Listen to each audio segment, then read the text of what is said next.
Bonjour à tous dans une nouvelle vidéo.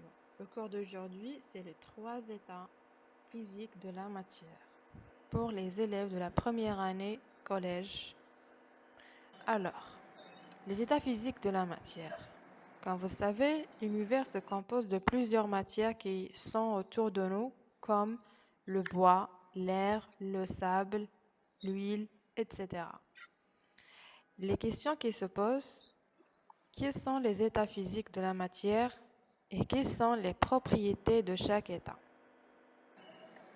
On va faire une expérience comme ça pour savoir ou bien découvrir les états physiques de la matière.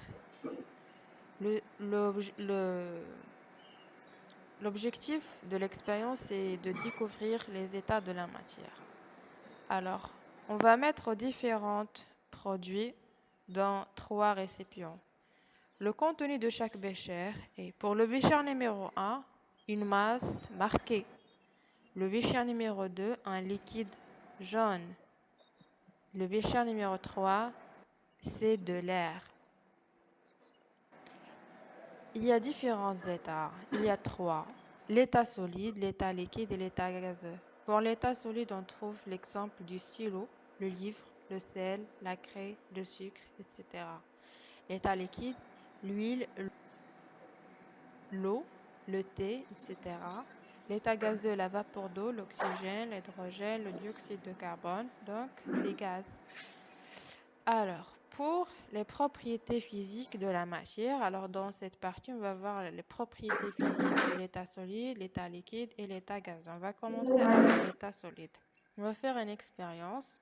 On va prendre dans la première partie de cette expérience un morceau de craie. Et ce morceau de craie, on va le placer dans dans 3 récipients. On remarque que le morceau de craie ne change pas sa forme dans les 3 récipients différents. D'accord? Alors, on va prendre... Alors ça, c'est un solide qui est compact. On va voir maintenant l'exemple du solide non compact, comme le cas du sable. Alors, on remarque que le sable prend la forme de chaque récipient. On peut prendre la craie et le sable avec les doigts. Alors ça, c'est une propriété. On peut prendre la craie et le sable avec les doigts. Les propriétés physiques de la matière. Qu'est-ce qu'on va conclure pour l'état solide? Qu'on peut prendre les solides avec les doigts, ou bien on peut dire on peut les saisir avec les doigts. Le tableau suivant résume les 2 sortes de solides et ses propriétés. Les 2 sortes qu'on a vues, c'est le cas du solide compact et les solides non compacts. Pour les solides compacts, les propriétés, c'est qu'ils ont la forme propre, ils ont un volume constant. Pour les exemples, il y a le stylo, le cahier, verre, règle, d'accord, etc. Les solides non compacts, les propriétés, c'est qu'ils n'ont pas de forme propre. Elles prennent la forme des récipients qui les contiennent et ils ont un volume constant. C'est le cas du sel, du sable, du farine. On va passer maintenant à l'état liquide. Donc, on va prendre le cas, bien l'exemple de l'eau colorée. L'eau colorée, comme vous remarquez, prend la forme de chaque récipient. Et on voit aussi que la surface libre de l'eau au repos dans chaque récipient est plane et horizontale. D'accord? Et l'eau aussi, l'eau colorée, on ne peut pas la prendre avec les doigts.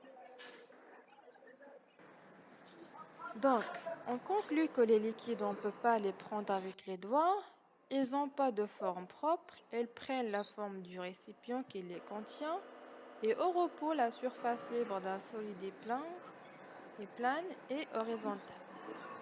Le volume d'un liquide est constant. On va passer maintenant à l'état gazeux. L'expérience numéro 1 du dioxyde d'azote et l'air. Alors, qu'est-ce qu'on observe? On observe que le dioxyde d'azote représenté par le cercle de couleur jaune se déplace, se déplace vers le flacon au-dessus et il prend sa forme. Donc, l'air et le dioxyde d'azote, on ne peut pas la prendre avec les doigts. La conclusion que les gaz, on ne peut pas les prendre avec les doigts. Ils n'ont pas de forme propre, elles prennent la forme du récipient qui les contient.